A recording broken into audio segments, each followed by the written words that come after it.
नयाँ अवतार होइन, यो मेरै पुरानै अवतार हो। केही नयाँ ठान्न पर्दैन यसलाई। सिमानाको कुरा त भइ नै सक्यो, मैले भनिसकेँ। अब नक्साको कुरा पनि मैले राख्नुपर्ने ठाउँमा राखेँ, यति बुझ्नु होला। उहाँ मोदीजी चाहिँ अलिक उत्साहितै भएर ल सिमानाको समस्या नै हल गर्ने भनेर मैले भन्दा पहिला बोल्नु भयो। यो सकारात्मक भएको छ, यसलाई पनि अर्को मैले फेरि त्यो चाहिँ चढाएको श्रीमतीको स्वास्थ्य ठिक होस् भनेर बिल्कुल होइन, मेरो दिमागमा छनाली थिएन, कहीँ चर्चा भएको पनि होइन। तर यहाँ चाहिँ पत्नीको स्वास्थ्यको लागि रुद्राक्षी चढायो भने जस्तो गरेर एकदम तल झारिदिने क्या।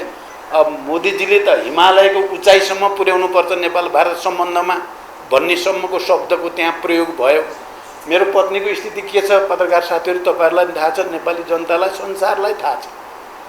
उनको उपचार सन्चो हुने खालको बिमारै होइन। अब म कस्तो चाहिँ विचार र चरित्र प्रवृत्तिको मान्छे हुँ भन्ने पनि तपाईँहरूलाई राम्रो थाहा छ नि। अनि म उहाँ महाकालेश्वर गएर अब कति बेला फेरि यो गेरु वस्त्र जिन्दबेरी लाएर अब कमान्डो लिएर हिँड्दै हुन्थ्यो प्रचण्डले, त्यसो भएपछि ढुक्कै हुन्थ्यो भन्ने पनि कति बेला लागेको होला। म कमान्डो लिएर हिँड्नेवाला पनि होइन, म गेरु वस्त्र सधैँ लाएर हिँड्नेवाला पनि होइन। तर त्यहाँ त्यो महाकालेश्वरको के रहेछ भने मुख्य अतिथिले चाहिँ त्यो लाउनै पर्ने प्रोटोकल रहेछ क्या, त्यो प्रोटोकल मिच्न पर्ने। अब प्रोटोकल मिचेर भयो भने मलाई लाउन नदिनुहोस् भन्दाखेरि के हुने भयो, भारतका करोडौँ चाहिँ जनताको मनमा चाहिँ चिसो पर्ने भयो नेपालप्रति र नेपालको प्रधानमन्त्रीप्रति। त्यो देशलाई फाइदा हुन्थ्यो त त्यो।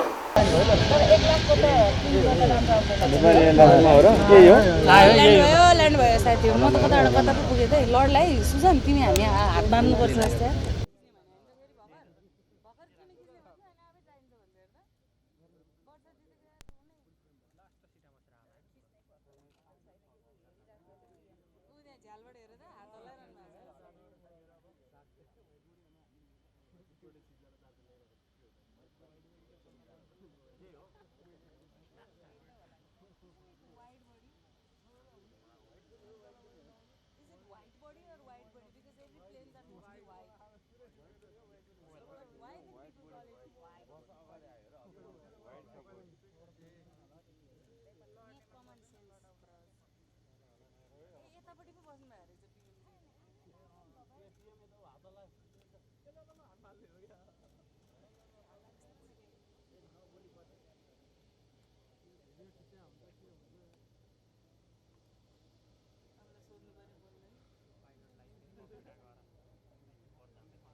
सुरु हिँडिरहेको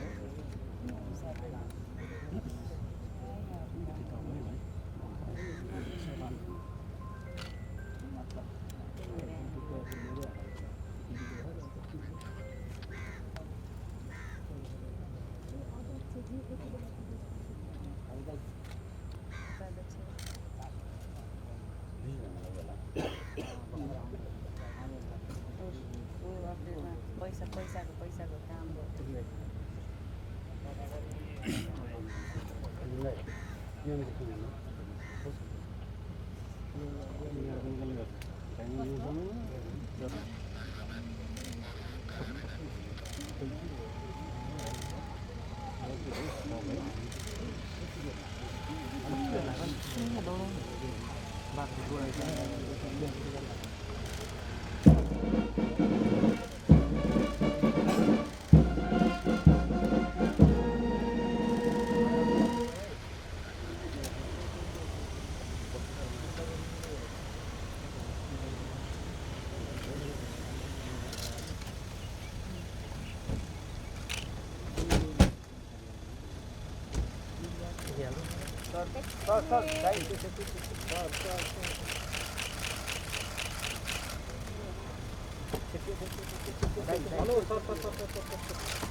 न।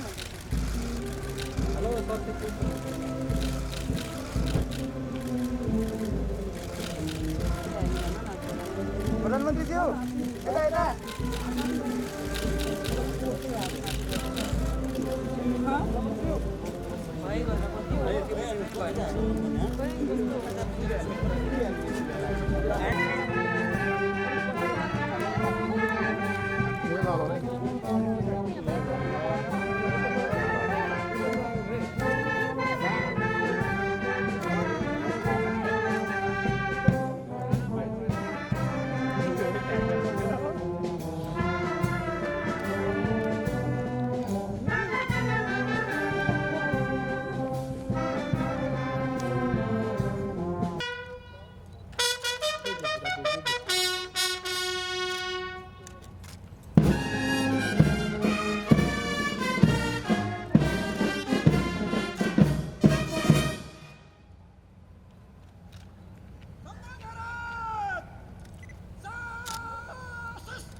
कति लाइट चेन्ज भएको खै अहिले त ठाउँको ठाउँ है कति एकैचोटिमा जान्छ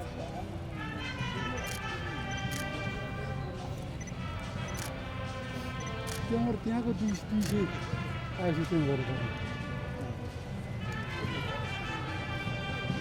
ठिकिहाल्छ नि सबै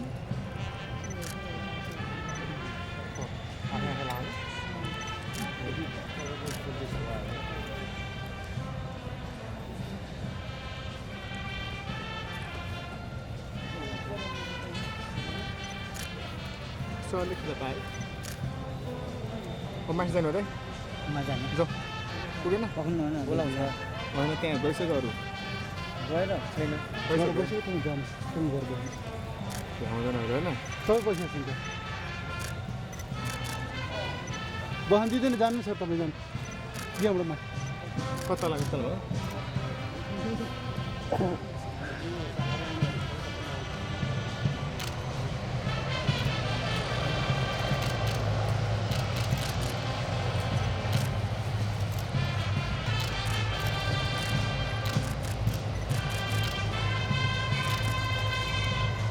महामहिम श्री नरेन्द्र मोदीको मैत्रीपूर्ण निमन्त्रणामा भारतको 4 दिने औपचारिक भ्रमण पुरा गरी आज हामी स्वदेश फर्केका छौँ। भ्रमणका अवसरमा भएका द्विपक्षीय भेटघाट एवं कार्यक्रमहरूका बारेमा परराष्ट्र मन्त्रालय र नेपाली राजदूतावास नयाँ दिल्लीबाट जारी प्रेस विज्ञप्ति र भ्रमण दलमा रहेका सञ्चारकर्मी मित्रहरूबाट सम्प्रेषित समाचार मार्फत यहाँहरूलाई अवगत नै छ भन्ने म ठान्दछु। भ्रमणका दौरानमा भारतका महामहिम राष्ट्रपति श्रीमती द्रौपदी मुर्मू, उपराष्ट्रपति श्री जगदीप धनखडसँग मैले शिष्टाचार भेट गरेँ। भेटका क्रममा नेपाल भारत बीचको पुरानो र घनिष्ठ सम्बन्धलाई आगामी दिनमा अझ बलियो बनाउने बारे छलफल भए। भ्रमणको महत्त्वपूर्ण पक्षको रूपमा भारतीय प्रधानमन्त्री महामहिम श्री नरेन्द्र मोदीसँग नयाँ दिल्ली स्थित हैदराबाद हाउसमा भएको द्विपक्षीय भेटवार्ता रह्यो। सो अवसरमा नेपाल भारत सम्बन्धका विविध पक्षमा रहेको सहयोगात्मक सम्बन्धलाई अझ बलियो पार्ने बारे छलफल तथा विचारको आदान प्रदान गरियो। मेरो भ्रमणका अवसरमा भारतीय प्रधानमन्त्री र मैले देखाएका परियोजनाको भर्चुअल माध्यमबाट उद्घाटन र शिलान्यास गर्ने काम भयो। 1 कुर्था बिजलपुरा रेलमार्गको हस्तान्तरण। 2 भारतको जौबनीदेखि नेपालको विराटनगर कस्टम्स यार्डसम्म कार्गो रेल सेवाको सञ्चालन। भैरवा सुनौली स्थित एकीकृत जाँच चौकीको शिलान्यास। नेपालगञ्ज रूपेडिया स्थित एकीकृत जाँच चौकीको उद्घाटन। मोतिहारी अम्लेखगञ्ज पेट्रोलियम पाइपलाइनको दोस्रो चरणको निर्माण कार्यको शिलान्यास। बुटोल गोरखपुर 400 केबी अन्तर्देशीय प्रसारण लाइनको शिलान्यास। यसै भ्रमणका अवसरमा देखाएका 7वटा दस्तावेजहरूमा हस्ताक्षर र आदान प्रदान भएको छ। 1 नेपाल भारत पारवहन सन्धि। 2 पेट्रोलियम पूर्वाधार निर्माण सम्बन्धी समझदारी पत्र। 3 दोधरा चाँदनीमा एकीकृत जाँच चौकी तथा सुक्खा बन्दरगाहको निर्माण सम्बन्धमा समझदारी पत्र। 4 फुकोट कर्णाली 480 मेगावाट जलविद्युत परियोजना विकास सम्बन्धी समझदारी पत्र। 5 तल्लो अरुण 669 मेगावाट जलविद्युत परियोजना सम्बन्धी परियोजना विकास सम्झौता। 6 नेपालको नेसनल क्लियरिङ हाउस लिमिटेड र भारतको national payment company India limited बीच सीमापार विद्युतीय भुक्तानी सम्बन्धी समझदारी पत्र। 7 नेपालको परराष्ट्र मामिला अध्ययन प्रतिष्ठान र भारतको सुषमा स्वराज विदेश सेवा सञ्चालन बीच समझदारी पत्र। 7 त्यसका अतिरिक्त व्यापार, पारवाहन, लगानी प्रवर्धन, ऊर्जा व्यापार तथा क्रस बोर्डर ट्रान्समिसन लाइन, सिँचाइ, बाढी तथा डुबान नियन्त्रण, कृषि, सीमावार पर सम्पर्क कनेक्टिभिटी बढाउन रेलवे सेवा सञ्चालन कार्य, पुल निर्माण तथा एकीकृत जाँच चौकी एवं सुक्खा बन्दरगाह जस्ता पूर्वाधार निर्माण कार्य अगाडि बढाउने लगायतका विषयमा पनि गम्भीर छलफल भएको छ। भारतीय आन्तरिक जल यातायात सञ्जाल समेत प्रयोग गर्न सकिने र बल्क कार्गो समेत ढुवानी गर्न सकिने गरी परिमार्जन भएको एवं विगत 4 वर्षदेखि हुन नसकेको पारवहन सन्धि यसपटक सम्पन्न भएको छ। यो एउटा महत्त्वपूर्ण उपलब्धि हो भन्न सकिन्छ। हवाई सेवालाई थप सुरक्षित बनाउन नेपालले अर्को हवाई प्रवेश गर्ने मार्ग र गौतम बुद्ध अन्तर्राष्ट्रिय विमानस्थल सञ्चालनका लागि इन्स्ट्रुमेन्टल ल्यान्डिङ सिस्टम ILS सञ्चालन गर्ने प्रक्रिया सम्बन्धमा भारतीय पक्षको समझदारीका बारेमा समेत छलफल भएको छ। नेपालगञ्ज र भैरवबाट नयाँ दिल्ली लगायतका भारतका अन्य सहरमा दुईतर्फी उडान गर्ने सम्बन्धमा सकारात्मक छलफल भएको छ। त्यसैगरी जलविद्युतका क्षेत्रमा सहकार्य गर्ने सम्बन्धमा समेत बलियो सहमति निर्माण भएको छ। विभिन्न जलविद्युत आयोजनामा भारतीय लगानी भित्र्याउने, द्विपक्षीय ऊर्जा व्यापारका लागि ट्रान्समिसन लाइन लगायतका संरचनाको निर्माण गर्ने तथा नेपालबाट भारततर्फ ऊर्जाको दीर्घकालीन व्यापारका लागि वैधानिक आधार सुनिश्चित गर्ने विषयमा पनि भ्रमणमा छलफल र महत्त्वपूर्ण सहमति भएको छ। खास गरी दीर्घकालीन ऊर्जा व्यापार र भारतीय भूमि हुँदै बङ्गलादेशसम्म नेपालबाट जलविद्युत निर्यातको सुरुवात गर्ने सैद्धान्तिक सहमति भई त्रिपक्षीय सम्झौताका लागि प्रक्रिया अगाडि बढाउने सहमति भएको छ। भारतका प्रधानमन्त्रीले आगामी 10 वर्षमा 10,000 मेगावाट जलविद्युत नेपालबाट आयात गर्ने भारतको लक्ष्य रहेको स्पष्ट पार्नु भएको छ। ऊर्जा व्यापार सम्बन्धी सम्झौता सबै हिस्साबाट सम्पन्न भएको र औपचारिकता मात्र बाँकी छ, जुन छिटै पुरा हुँदैछ। यो दीर्घकालीन महत्त्वको छ। 456 मेगावाट क्षमताको माथिल्लो तामाकोशी जलविद्युत आयोजना सहित थप 1200 मेगावाट क्षमताका आयोजनाबाट भारततर्फ जलविद्युत निर्यातका लागि प्रधानमन्त्री मोदीजीलाई मैले प्रष्ट शब्दमा अनुरोध गरेको छु।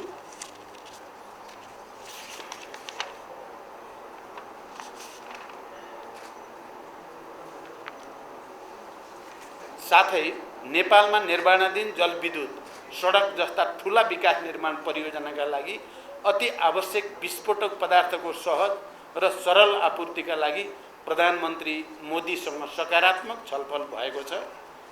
पञ्चेश्वर बहुद्देशीय परियोजनाको शीघ्र कार्यान्वयनका लागि 3 महिनाभित्र विस्तृत परियोजना प्रतिवेदन DPR लाई अन्तिम रूप दिने गरी द्विपक्षीय छलफललाई तीव्रता दिने सहमति भएको छ। वित्तीय प्रबन्धसहित दुई सरकारले DPR स्वीकृत गरेपछि त्यसको 1 वर्षभित्र कार्यान्वयनको ढाँचा टुङ्गो लगाउने सहमति भएको छ। नेपालतर्फका संरचनाहरूको तयारीको अवस्थाका आधारमा टनकपुर ब्यारेजबाट लिङ्क क्यानल मार्फत चरणबद्ध रूपमा नेपाललाई सिँचाइको लागि पानी उपलब्ध गराउने सहमति भएको छ। नेपाल भारत सीमावर्ती क्षेत्रमा बाढी र डुबानका समस्याका बारेमा पनि सकारात्मक छलफल भएको छ। मनसुन सुरु हुनु अघि नै बाढी र डुबान नियन्त्रण कार्यलाई प्रभावकारी बनाउन आवश्यक कदम चाल्नका लागि विद्यमान द्विपक्षीय संयन्त्रहरूलाई तत्काल सक्रिय बनाउन सम्बन्धित अधिकारीहरूलाई प्रधानमन्त्री मोदीजी र मैले निर्देशन दिइसकेका छौँ। त्यसैगरी नेपालभित्र थप विद्युत प्रसारण लाइन निर्माणका लागि एक्जिम ब्याङ्क इन्डियाबाट प्राप्त सहुलियतपूर्ण कर्जाको चौथो खण्डको रकम उपयोग गर्ने विषयमा प्रधानमन्त्री मोदीजी सहमत हुनुभएको छ। भारतको अनुदान सहयोगमा मोतिहारी अम्लेखगञ्ज पेट्रोलियम पाइपलाइन चितवनसम्म विस्तार गर्ने र सिलगढीदेखि झापाको चारालीसम्म नयाँ क्रस बोर्डर पेट्रोलियम पाइपलाइन निर्माण गर्ने विषयमा पनि दुवै पक्षबीच सहमति भएको छ। महाकाली नदीमाथि शीर्ष परशुराम धाम पूर्णगिरी माई तथा झुलाघाटमा भारत सरकारको अनुदान सहयोगमा पक्की पुल निर्माण गर्ने सहमति भएको छ। भारत सरकारको अनुदान सहयोगमा रामायण सर्किट अन्तर्गतका परियोजना GP Koirala Institute of Health Science र सुदूरपश्चिममा Nepal Institute of Technology Kailali र चितवनमा अन्तर्राष्ट्रिय स्तरको क्रिकेट मैदानको निर्माण कार्य अगाडि बढाउने बारे पनि सकारात्मक छलफल भएको छ। साथै कृषि क्षेत्रमा क्षमता अभिवृद्धि गर्ने, अर्ग्यानिक खेती, प्राकृतिक कृषि प्रणाली, नानो फर्टिलाइजर जस्ता विषयमा आपसी सहयोग विस्तार, मलको सहज आपूर्ति, नगदे बाली र चौपायाको नस्ल सुधारका लागि सहायता लगायतका विषयमा समेत छलफल भएको छ। नेपाली र भारतीय कम्पनीको संयुक्त लगानीमा नेपालमा रासायनिक मल कारखानाको सम्भाव्यता एवं बजारको सुनिश्चितताका बारेमा पनि छलफल गरेका छौँ र भारतीय बजारमा नेपालका कृषिजन्य उत्पादन र प्राथमिक वस्तुहरूको निर्यात सहजीकरणका लागि पनि भारतीय प्रधानमन्त्रीसँग यो पटक निकै सकारात्मक कुराकानी भएको छ। द्विपक्षीय व्यापारलाई थप प्रवर्धन गर्ने र नेपालले सामना गरिरहेको व्यापार घाटा न्यूनीकरणको विषयमा पनि गम्भीर छलफल भएको छ। द्विपक्षीय व्यापारलाई अझ सहज बनाउन नेपाल भारत वाणिज्य सन्धिको पुनरावलोकन गर्न र व्यापार सम्बन्धी अन्य विषयलाई सम्बोधन गर्न वाणिज्य सचिव स्तरीय विद्यमान द्विपक्षीय संयन्त्रलाई सक्रिय बनाएर कार्य गर्ने निर्देशन दुवै प्रधानमन्त्रीले दिइसकेका छौँ। व्यापार सहजीकरणका लागि प्रयोगशालाहरूले जारी गर्ने प्रमाणपत्रको म्युचुअल रिकग्निसन र एक्रेडिटेसन सम्बन्धी कार्यलाई अभ्यासमा उतार्ने गरी द्विपक्षीय समझदारी पत्रलाई टुङ्गोमा पुर्याउने सहमति भएको छ। नेपाली जुटमा लगाइएको महसुल काउन्टर भेलिङ ड्युटी हटाउन समेत भारतीय प्रधानमन्त्रीसँग सकारात्मक कुरा भएको छ। भेटवार्ताका क्रममा सीमा सम्बन्धी विषयहरूको पनि गम्भीर कुराकानी भएको छ। सीमा सम्बन्धी विषयलाई स्थापित कूटनैतिक संयन्त्रहरू मार्फत समाधान गर्न भारतका प्रधानमन्त्रीलाई मैले गम्भीर रूपले आग्रह गरेको छु। यहाँहरूलाई थाहा नै छ, प्रधानमन्त्री मोदी स्वयंले पनि प्रेस मिटको अवसरमा यो भ्रमणले सिर्जना गरेको सौहार्दपूर्ण वातावरणको मर्म अनुरूप सीमा लगायत थातिरहेका सबै समस्या समाधान गरिनेछ भन्ने भावना स्पष्ट ढङ्गले व्यक्त गर्नुभएको छ। धेरै समयपछि भारतीय प्रधानमन्त्रीबाट सीमा सम्बन्धमा आएको यो सकारात्मक अभिव्यक्तिबाट हामी उत्साहित भएका छौँ। साथै भारत भ्रमणका अवसरमा नेपाल र भारतका निजी क्षेत्रका छाता सङ्गठनहरू नेपाल उद्योग वाणिज्य महासङ्घ FNCCI र भारतीय उद्योग परिसङ्घ CII द्वारा आयोजित नेपाल इन्डिया बिजनेस समिटलाई सम्बोधन गर्दै भारतीय लगानीकर्तालाई नेपालमा लगानीका लागि आह्वान गरिएको छ। भारत सरकारका वाणिज्य मन्त्री समेत उपस्थित उक्त कार्यक्रममा नेपालका निजी क्षेत्रका प्रतिनिधि तथा भारतीय व्यवसायी तथा लगानीकर्ताहरू बीच साझेदारी र लगानीका विषयमा अन्तर्क्रिया गम्भीर अन्तर्क्रिया समेत भएको छ। नयाँ दिल्लीको द्विपक्षीय भेटवार्ता र अन्य औपचारिक कार्यक्रमहरूको समापनपछि मैले भारतको मध्य प्रदेशको इन्दौर र सांस्कृतिक सहर उज्जैनको भ्रमण समेत हामीबाट गरिएको छ। इन्दौरमा स्वच्छ भारत अभियान अन्तर्गत सोलिड वेस्ट म्यानेजमेन्ट परियोजना र नेपालमा सूचना प्रविधिको विकासका क्षेत्रमा सहकार्य गर्ने मध्यनजर गर्दै इन्दौर स्थित टाटा कन्सल्टिङ सर्भिसको पनि अवलोकन गरिएको छ। छोटो समयमै कम लगानीमा प्रभावकारी ढङ्गले सञ्चालित इन्दौरको सोलिड वेस्ट म्यानेजमेन्ट सम्बन्धी अनुभव हाम्रा लागि पनि धेरै महत्त्वपूर्ण रहेको हामीले महसुस गरेका छौँ। मैले भारतका प्रधानमन्त्री महामहिम नरेन्द्र मोदीजीलाई नेपाल भ्रमणको निम्ता दिएको छु र भारतका प्रधानमन्त्रीले आफूले सन् 2014, 2018 र 2022मा नेपालको भ्रमण गरेको स्मरण गर्दै नेपालको भ्रमणलाई ठुलो महत्त्व दिएको र उपयुक्त समयमा भ्रमण गर्ने बताउनु भएको छ। नेपाल र भारत बीच रहेको बहुआयामिक सम्बन्धलाई समानता र आपसी लाभका आधारमा थप मजबुत बनाउन यस भ्रमणले योगदान गरेको छ। भारतका प्रधानमन्त्री श्री नरेन्द्र मोदीसँग खुलस्त रूपमा कुराकानी भई विश्वासको वातावरण सिर्जना भएको छ भने थातिरहेका विषयलाई सम्बोधन गर्न सकिने विश्वासको राम्रो आधार तयार भएको छ। नयाँ आम निर्वाचन पश्चातको पहिलो विदेश भ्रमणको रूपमा रहेको यो भारत भ्रमण मैले विगतका भ्रमणभन्दा फरक पाएको छु।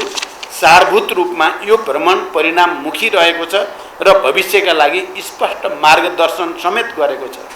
अन्त्यमा यस औपचारिक भ्रमणको अवधिमा भारत सरकारबाट प्राप्त आतिथ्यता एवं मध्य प्रदेश सरकार र जनताबाट प्राप्त न्यानो स्वागतका लागि भारतका प्रधानमन्त्री, भारत सरकार, मध्य प्रदेशका राज्यपाल, मुख्यमन्त्री एवं भारतीय जनताहरूप्रति हार्दिक धन्यवाद ज्ञापन गर्दछु।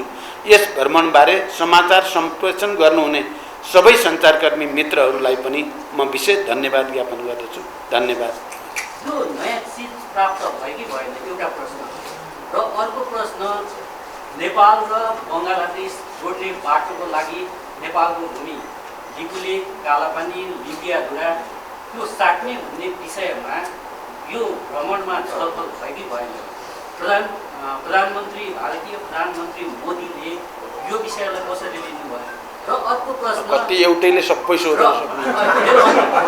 अन्तिम मेरो प्रश्न, भारत नेपालको विवादित भूमिलाई समाधान गर्नको लागि बङ्गलादेशको मोडालिटी अपनाउने भन्ने विषयमा पनि छलफल भयो कि? एउटा सुनिहालेँ। अब यत्रो यहाँले क्लियरिस्ट बताउँदा किपीजीको प्रतिवेदन बुझ्ने विषय चाहिँ आएन। त्यो यहाँले बताउनु त्यहाँ हुनुभयो कि अथवा यहाँ उल्लेख गर्न भन्नुभयो? नमस्कार प्रधानमन्त्री, यो अखण्ड भारतको नक्सामा रूपनी र कपिल वस्तुको नक्सा त्यहाँ समावेश गरिएको देख्दा हजुरले कस्तो खालको प्रतिक्रिया, कडा रूपको प्रतिक्रिया जाहेर गर्नुभयो? अर्को नम्बर 2, यो टिपु लेक, कालापानी र लिबियाको बारेमा कस्तो खालको कडा क्वेसन उहाँहरूको गर्नुभयो, कस्तो खालको प्रस्तुति गर्नुभयो?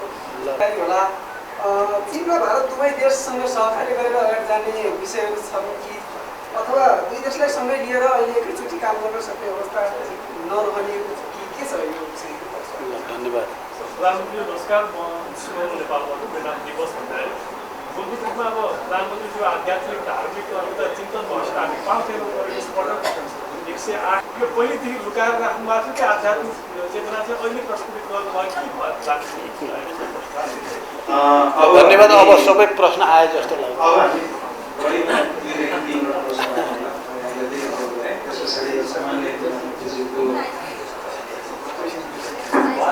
मूल कुरा तपाईँहरूले राखि नै सक्नु भएको छ। धेरैजसो कुरा त मैले पहिल्यै भनि नै सकेको छु। पहिलो कुरा, यो भ्रमण चाहिँ मैले जे भनेर गएको थिएँ मूलभूत रूपमा मैले सोचेको कुराहरू पुरा भएको छ। केही महत्त्वपूर्ण दूरगामी समझदारी भएका छन्, सहमति भएका छन्। आफैमा त्यो महत्त्वपूर्ण सुरुवात हो। चाहे तपाईँ यो लङ टर्म पावर ट्रेड सम्बन्धी 10,000 मेगावाट 10 वर्षमा भन्ने कुरा हामी नेपालीहरूले सुरुदेखि नै त्यो राख्दै आएको कुरा थियो। यसपटक त्यसमा सहमति बन्यो र प्रधानमन्त्री मोदी आफैले सम्पन्न भएको घोषणा गर्नु, यो सहमति भएको घोषणा गर्नु एउटा महत्त्वपूर्ण छ। अर्को सीमा सम्बन्धी कुरा हामी सबैको चिन्ता चासोको विषय हो। यो पटक खुलेर मैले प्रधानमन्त्रीजीसँग कुरा गर्दा खुलेर नै यसलाई समाधानको उपाय खोज्नै पर्छ, नत्र नेपाल भारत सम्बन्धलाई सहज बनाउन सकिँदैन भनेपछि उहाँले पनि ल समाधान खोजौँ, हामी तयार छौँ भन्ने एउटा सकारात्मक जवाब मलाई मात्रै दिनु भएन, प्रेस मिटमा तपाईहरुले पनि सुन्नुभयो। सीमा समस्या लगायतका जे जति छन् थातिरहेका ती सबैको अब समाधान गर्ने प्रतिबद्धता सार्वजनिक रूपले व्यक्त भयो। त्यो आफैमा ठुलो कुरा छ। हामी सबैको चिन्ता र चासो, हामी खाली चाहिँ नकारात्मक र आलोचनात्मक मात्रै त होइन नि, हामी त समस्याको समाधान खोजेका छौँ। समस्या समाधानको दृष्टिकोणले यो धेरै ठुलो कुरा भयो। अर्को, हामीले विद्युत सम्बन्धी चाहिँ व्यापारलाई भनौँ या विद्युत उत्पादनको कुरासँग पनि सम्बन्धित भएर भारत, नेपाल र बङ्गलादेशको त्रिपक्षीय समझदारी होस् भन्ने हाम्रो धेरै पहिलेदेखिको चाहना थियो। यो पटक त्यसमा सहमति भएको छ। यो पनि दीर्घकालीन महत्त्वकै कुरा हो र अहिले चाहिँ अन्य अतिरिक्त त धेरै कुरा भयो, तपाईहरुले सुनिहाल्नुभयो, त्यसको मैले धेरै व्याख्या गर्नु परेन। अहिले हामीले धेरै पहिलेदेखि भन्दै आएको एयर रुटको कुरा, यो सिमरा मात्रै होइन, हामीलाई कम्तीमा 2-3टा एयर रुट चाहिन्छ भन्दै आएको हामीले अहिले लो अल्टिट्युडको नेपालगञ्जको चाहिँ गर्ने र हाई अल्टिट्युडको महेन्द्रनगर या नेपालगञ्जबाट तयारी गर्ने भन्ने समझदारी हुनु आफैमा एउटा चाहिँ सकारात्मक चाहिँ फर्क हो भनेर यसलाई बुझ्नुपर्ने हुन्छ। त्यसको साथै चाहिँ तपाईको फर्टिलाइजर कम्पनी जोइन्ट भेन्चरमा स्थापना गर्ने सैद्धान्तिक सहमति र त्यसको निम्ति बजारको सुनिश्चितता गर्ने भन्ने कुरा पनि आफैमा धेरै महत्त्वपूर्ण कुराहरू हुन्। यसरी हेर्दा र मुख्य कुरा के भने विश्वासको जो सङ्कट जस्तो देखिन्थ्यो, यो पटकको भ्रमणले नेतृत्व लेभलमा एउटा राम्रो विश्वासको आधार बन्यो। तपाईहरुले प्रेस चाहिँ मिटमा तपाईहरुले प्रधानमन्त्री मोदीजीको मुखबाट पनि सुन्नुभयो, मेरो मुखबाट पनि सुन्नुभयो।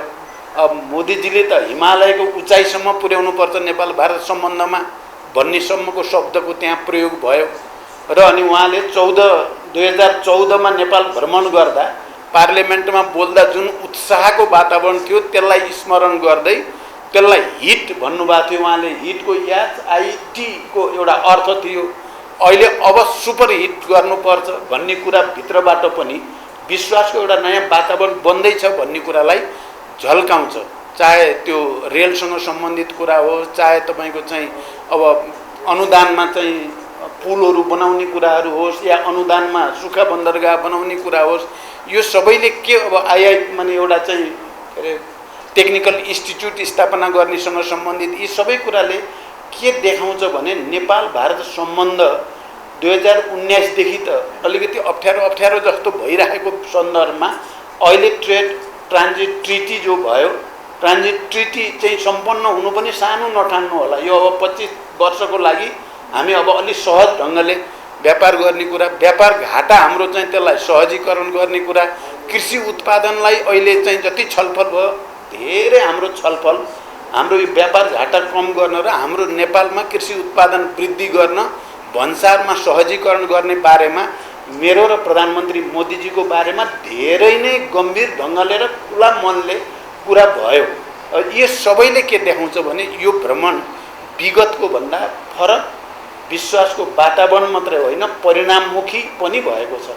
त्यहाँ यसलाई हामी नेपालीहरूले पनि यो पहल भइरहेको र सकारात्मक परिणाम आउन लागेको बेलामा वातावरण बिगार्ने नकारात्मक धेरै कुरा गरेर नेपाललाई धेरै फाइदा छैन।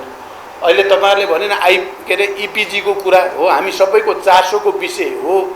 अब मैले आफ्नो ढङ्गले कुरा नगरेको छैन, आफ्नो ढङ्गले कुरा गरेको छु, तर अहिले यो विषयलाई चाहिँ बढी उचालेर अब यो आर्थिक र द्विपक्षीय चाहिँ के अरे सहयोगको क्षेत्र विस्तारको जो परिणाममुखी वातावरण बनेको बिगार्नु उचित थिएन। हामीले जुन तरिकाले कुरा गर्नुपर्ने हो त्यो तरिकाले कुरा गरिएको छ। यति भनेपछि पत्रकार साथीहरू तपाईहरु बुझ्नु होला कुरा चाहिँ।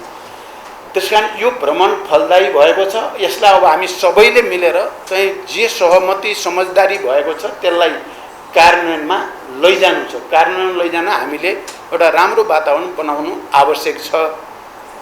अब मैले योभन्दा धेरै भन्न परेन। भ्रमण सफल म भन्दैछु। त्यसकारण भ्रमण विगतको भन्दा परिणाममुखी भएको छ, कामकाजी भएको छ। कामकाजी आर्थिक क्रियाकलापमा द्विपक्षीय सहयोगको क्षेत्रमा बढी केन्द्रित भएको छ र त्यसले राम्रो वातावरण बनेको छ। अब रह्यो तपाईहरुले सोध्नुभयो फेरि उज्जैन, हैन उज्जैन गएर मैले चाहिँ के रे पहिलो लाएर नयाँ अवतार होइन, यो मेरो पुरै नै अवतार हो। केही नयाँ ठान्न पर्दैन यसलाई। तपाईहरुले म मुस्लिम कम्युनिटीको कार्यक्रममा गएर मुस्लिम टोपी लाएर मुस्लिम भएको देख्नु भएको छैन? देख्नु भएको छ नि तपाईहरुले? म धेरैचोटि गएको छु नि मद्रसाहरूमा मुस्लिमको चाहिँ उसमा के क्रिस्चियनको गिर्जाघरमा गएर मैले चाहिँ के अरे मन्त्र उनीहरूको हुन्छ नि त्यो जप्दाखेरि म बसेर चाहिँ गरेको कति फोटा तपाईहरुसँग छन् कि छैनन्? म बुद्धिस्टहरूको चाहिँ अब लुम्बिनीमा गएर बुद्धिस्टहरूको चाहिँ उसमा त्यतिकै सहभागी भएका फोटाहरू या कार्यक्रमहरू तपाईहरुले हेर्नु भएको छ कि छैन? अनि हिन्दूकोमा चाहिँ जान नहुने अरूकोमा जान हुने हुन्छ र? म वास्तवमा मनैले धर्मनिरपेक्षतावादी हो। धर्मनिरपेक्ष भनेको धर्म विरोधी भन्ने होइन नि। सबै धर्मलाई समान व्यवहार गर्ने र राज्यले कुनैलाई काखा पाखा नगरोस् भन्ने हो। आफू धर्मनिरपेक्षतावादी भएको नाताले मैले हिन्दू, मुस्लिम, बुद्धिस्ट, क्रिस्चियन सबै धर्मावलम्बीहरूप्रति समान व्यवहार गर्नुपर्छ। अब मध्य प्रदेश जाने, इन्दोरमा जाने, सफाई सम्बन्धी हेर्न, आइटी हेर्न, नजिकै एउटा ऐतिहासिक सांस्कृतिक सहर हो उज्जैन भनेको। महाकालेश्वर, महाकाल, कालको पनि काल। अब त्यहाँ त्यस्तो फेरि भव्य संरचना रहेछ। मैले त त्यहाँ गएपछि पो थाहा पाएँ यस्तो भव्य संरचना छ। त्यसले धार्मिक पर्यटन विकास एकै दिनमा 1.5 लाख, 1 लाख त रेगुलर 1.5 लाख, 2 लाख एक दिनमा मान्छे जान्छन् त्यहाँ हेर्न, पूजा गर्न, के गर्न। हामीले पनि यहाँ रामायण सर्किट भन्दैछौँ, बुद्धिस्ट सर्किट भन्दैछौँ, अरू के चाहिँ हामी बनाउँदैछौँ नि। हामीले पनि के अरे पूर्वको पाथिभरादेखि उता बडी मालिकासम्म धार्मिक पर्यटनको विकास गर्न पर्यो भनेका छौँ कि छैनौँ? त्यहाँ म त अहिले कम्युनिस्ट मात्रै होइन नि, प्रधानमन्त्री पनि हो नि त। प्रधानमन्त्री त सबैलाई समेटेर जानुपर्ने हुन्छ। अब त्यहाँ गइसकेपछि हुन त मलाई चाहिँ यो क्या मसँग हुने सेक्युरिटीले सकेसम्म चाहिँ यो गेरु वस्त्र नलाउन पाए हुन्थ्यो भनेर निकै बल गर्नुभयो। तर त्यहाँ त्यो महाकालेश्वरको के रहेछ भने मुख्य अतिथिले चाहिँ त्यो लाउनै पर्ने प्रोटोकल रहेछ क्या। त्यो प्रोटोकल मिच्न पर्ने। अब प्रोटोकल मिचेर भयो भने मलाई लाउन नदिनुहोस् भन्दाखेरि के हुने भयो? भारतका करोडौँ चाहिँ जनताको मनमा चाहिँ चिसो पर्ने भयो नेपालप्रति र नेपालको प्रधानमन्त्रीप्रति। त्यो देशलाई फाइदा हुन्थ्यो त त्यो? म लाउन भनेर भन्यो भने के हुन्थ्यो? 1 अरब मान्छेको मनमा चिसो पर्थ्यो। यो नेपालीहरूले के हो यो नेपाल सरकार भन्थे। अब म सहज ढङ्गले गर्दाखेरि के हो सबै खुसी। यहाँ हामी एकथरी साथीहरूलाई के यो विचित्र देख्नु पर्यो भन्ने लाज लाग्यो। त्यो नि मैले हेरेको छु। अब कति बेला फेरि यो गेरु वस्त्र जिन्दगी लाएर अब कमान्डो लिएर हिँड्दै हुन्थ्यो प्रचण्डले। त्यसो भएपछि ढुक्कै हुन्थ्यो भन्ने पनि कति बेला लागेको होला। म कमान्डो लिएर हिँड्नेवाला पनि होइन, म गेरु वस्त्र सधैँ लाएर हिँड्नेवाला पनि होइन, मुस्लिम टोपी लाएर सधैँ हिँड्नेवाला पनि होइन, क्रिस्चियनहरूको चाहिँ पनि सधैँ गर्ने पनि होइन। त्यहाँदेखि यसलाई त हामीले एउटा सांस्कृतिक कूटनीतिको रूपमा किन नबुझ्ने? नेपालको बृहत्तर हितमा यसलाई सदुपयोग गर्न खोजेको प्रधानमन्त्रीले एउटा नयाँ पहल लियो भनेर पो बुझ्दिन पर्छ र। अब उल्टो बुझ्ने जस्तो कतिपयको है। अब तपाईहरु सबैको त होइन। अब रह्यो कुरा चाहिँ त्यहाँ एउटा फेरि मिडियामा आएको देखेँ मैले त्यो के अरे रुद्राक्ष हाम्रो परराष्ट्र मन्त्री यही हुनुहुन्छ, उहाँको हो इनिसिएटिभ यो लान पर्छ, म लान्छु भन्नु हो। अहिले हुन्छ तपाईले लानुहुन्छ भने राम्रै हुन्छ भनेको हो मैले। अनि परराष्ट्र मन्त्री लगोलाई मैले नछुनी अब भन्ने त कुरा मिल्दैन थियो नि। त्यो त त्यसो गरे त एकदम नराम्रो हुन्थ्यो। त्यो अर्को फेरि रुद्राक्षको प्रवर्तन पनि हुन्छ, प्रवर्तन पनि हुन्छ। त्यसको सजिलो व्यापारमा सजिलो पनि हुन्छ भन्ने सोच हाम्रो परराष्ट्र मन्त्री मेरो पहिले यही नेपालमै कुरा भइसकेको थियो। अर्को मैले फेरि त्यो चाहिँ चढाएको श्रीमतीको स्वास्थ्य ठिक होस् भनेर बिल्कुल होइन, मेरो दिमागमा छनाली थिएन, कहीँ चर्चा भएको पनि होइन। तर यहाँ चाहिँ पत्नीको स्वास्थ्यको लागि रुद्राक्षी चढायो भने जस्तो गरेर एकदम तल झारिदिने क्या। आफ्नो लिडरसिपले यति ऐतिहासिक ढङ्गले राष्ट्रको पक्षमा जनताको पक्षमा काम गर्न लागेको बेला त हामी सबैले मिलेर साथ पो दिनुपर्ने ठाउँमा पत्नीको स्वार्थको लागि गर्यो। अब मेरो पत्नीको स्थिति के छ पत्रकार साथीहरू तपाईँहरूलाई थाहा छ, नेपाली जनतालाई संसारलाई थाहा छ। उनको उपचार सन्चो हुने खालको बिमारै होइन। अब म कस्तो चाहिँ विचार र चरित्र प्रवृत्तिको मान्छे हुँ भन्ने पनि तपाईँहरूलाई राम्रो थाहा छ नि। अनि म वहाँ महाकालेश्वर गएर यत्रो चाहिँ दुई पक्ष दुई देशको सम्बन्धको कुरा छ, पत्नी बचाइ पाऊँ भन्छु त मैले। त्यसो केही अर्थ हुन्छ? मान्छेले गर्ने पनि अलिक सीमाभित्र गर्नुपर्ने, त्यो अलिक बढी भयो भन्ने हो मेरो, त्यस्तो होइन। यो पटक पत्रकार साथीहरू, हाम्रो यो सरकार सुरुदेखि हामी राम्रा काम गर्ने, राष्ट्रको निम्ति गर्ने, जनताको निम्ति गर्ने, समृद्धिको निम्ति गर्ने, सुशासनको निम्ति गर्ने भनेर हामी कटिबद्ध भएर लागेका छौँ। अनि राष्ट्रको र जनताको बृहत्तर हित के गरी हुन्छ भन्नेमा केन्द्रित भएर लागेको सन्दर्भ हो। तपाईँहरूले सुशासनको सन्दर्भको कुरा गर्नुहोस् या जनतालाई सेवा दिने सेवा प्रदायमा भएका समस्या समाधान गर्ने कुरा गरौँ, या अहिले भारतमा चाहिँ अब यहाँभित्र अब मैले अहिले धेरै भने फेरि त्यसले राम्रो हुँदैन, राम्रो भइरहेको छ। फेरि वातावरण बिगार्ने धेरै हामीले मेहनत गरिएको छ, धेरै मेहनत गरेर यो परिणामसम्म आइपुगिएको छ। यो कुरामा तपाईँ पत्रकार साथीहरूले पनि यो एउटा नयाँ परिस्थिति बन्यो भनेर आफ्नो नेतृत्वलाई सहयोग गर्नुपर्छ। त्यसो भयो भने भएका निर्णय कार्यान्वयन पनि हुन्छन्, बाँकी रहेका निर्णय पनि फटाफट हुन्छन् र नेपालले साँच्चै अब विकासमा एउटा फड्को मार्ने ठाउँतिर जाँदैछ। यसलाई भत्काउने, बिगार्ने, भ्रम सिर्जना गर्ने काम हामी कसैबाट नहोस् भन्ने मेरो अनुरोध छ। अब अर्को चाहिँ यो सिमानाको कुरा उहाँले भन्नुभयो, सिमानाको कुरा त भइ नै सक्यो, मैले भनिसकेँ। अब नक्साको कुरा पनि मैले राख्नुपर्ने ठाउँमा राखेँ, यति बुझ्नु होला। उहाँहरूको चाहिँ के भने यो सांस्कृतिक नक्सा हो, यस्तो कुनै पोलिटिकल होइन भन्ने उहाँहरूको छ। अब त्यही विषयलाई धेरै ठुलो बहस गरेर चाहिँ गइएन, त्यति मात्रै हो। र मलाई लाग्छ हामीले यो सबै गर्दै गएपछि इपिजीको पनि लिने काम पनि हुन्छ। मैले जुन विश्वासको वातावरणमा प्रधानमन्त्री मोदीसँग कुरा भएको छ, त्यो वातावरणलाई हामीले सहज बनाउँदै लाँदाखेरि सबै चिज हुँदै जान्छ भन्ने मलाई विश्वास छ। धन्यवाद। तपाईँको अरे पहिला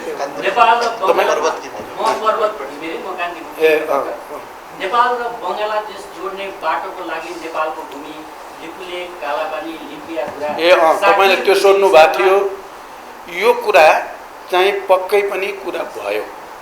विभिन्न विकल्पहरूको बारेमा किन नसोच्ने भन्ने कुरा भएको छ र त्यहाँ प्रधानमन्त्री मोदीसँग मात्रै होइन, हामी टिमै बसेको बेलामा पनि विकल्प बङ्गलादेश मोडेलको कुरा, बङ्गलादेशको लामो समयदेखि रहेको समस्या समाधान गर्न भारत बङ्गलादेशले जो सफलता प्राप्त गरे त्यो अनुभव हाम्रो लागि पनि हुनसक्छ भन्ने एउटा माने चर्चा त्यतापट्टि, त्यो नि एउटा विकल्प हो। अहिले त्यसमा कुनै निष्कर्ष होइन, त्यो पनि एउटा विकल्प हो भन्ने कुरा भयो।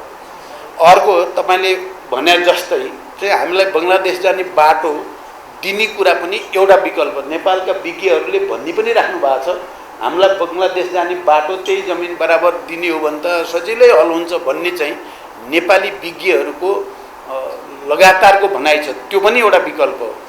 अब एउटा विकल्प त हामीले जो तथ्याङ्क ऐतिहासिक तथ्यको आधारमा हाम्रो भूमि भनेर हामीले चाहिँ दाबी गरिरहेका छौँ। दाबी मात्रै होइन, त्यो हाम्रो भूमि नै हो। त्यो भूमि सर्लको फिर्ता गरेर सबभन्दा राम्रो।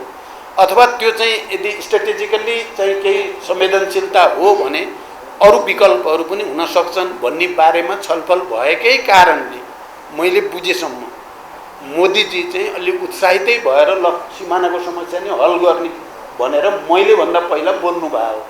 यो सकारात्मक भएको छ, यसलाई पनि सकारात्मक रूपले लिऊ। अघिको एउटा प्रश्न जुन अब चीन भ्रमणको तयारी होला अब त्यसको विषयमा अब यो भारत र चीनलाई अहिले धेरै नजोडौँ भन्छु म। अहिले भारत भ्रमण भयो, सफलतापूर्वक सम्पन्न भयो, विगतको भन्दा राम्रो भएको छ।